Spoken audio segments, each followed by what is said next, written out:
बहुत पहले की बात है, एक जालिम और बेरहम बादशाह था। अपनी रियाया पर बहुत जुल्म करता और इन्हें तकलीफें देता था।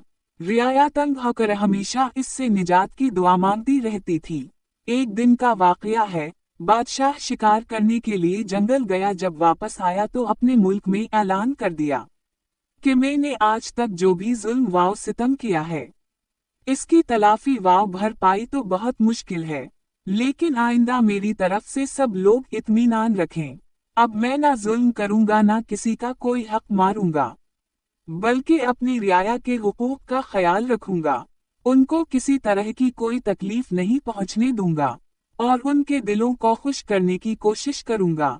बादशाह के इस ऐलान से मुल्क में खुशी की लहर दौड़ गई। लोग बादशाह की आदत से अच्छी तरह वाकिफ थे, इसलिए इन्हें यकीन ही नहीं आ रहा था कि कैसे बादशाह एक दिन में इतना बदल गया और जुल्म और सितम से तौबा करके रियाया का खैर ख्वाह बन गया।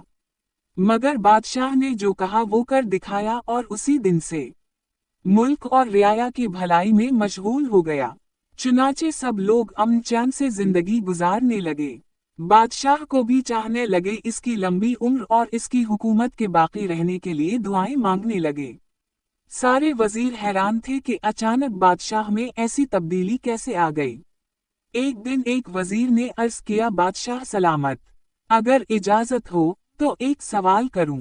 बादशाह ने खुशी खुशी इजाजत दे दी। वजीर ने अर्ज किया, बादशाह सलामत, हम हैरान हैं कि जिस दिन से आपने ऐलान किया इस दिन से आप मुल्क और कौम की भलाई में लगे रहते हैं। इसमें क्या राज है, समझ में नहीं आ रहा है। अगर आप बता दी तो बहुत मेहरबानी होगी। बादशाह ने कहा, जिस दिन का तुम जिक्र कर रहे हो, मैं इस दिन जंगल में शिकार खेलने के लिए गया था। वहां देखा कि एक कुत्ता एक लोमड़ी का पीछा कर रहा है। आखिर कुत्ते ने लोमड़ी की टांग पकड़ ली। लोमड़ी किसी तरह कुत्ते के मुंह से टांग छुड़ाकर भाग गई। ये तमाशा देखकर मैं चंद कदम आगे बढ़ा तो देखा कि एक शख्स ने पत्थर उठाकर कुत्ते को इतना जोर से मारा कि कुत्ते का सर फट गया। और फिर देखा कि एक घोड़ा तेजी से दौड़ता हुआ आ रहा था।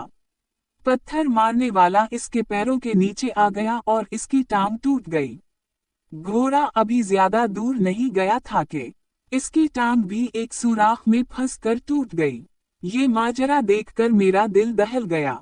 मुझे अपने जुल्म व सितम याद आ गए। मैंने समझ लिया कि इस दुनिया में बुरे काम का बदला जल्द ही मिल जाता है, और ये मालूम हो गया कि बुराई का अंजाम बुराई है। यही वजह है कि मैंने उस दिन ये अहद कर लिया कि कभी किसी पर जुल्म नहीं करूंगा और हमेशा अपनी रियाया को राहत व आराम पहुंचाऊंगा।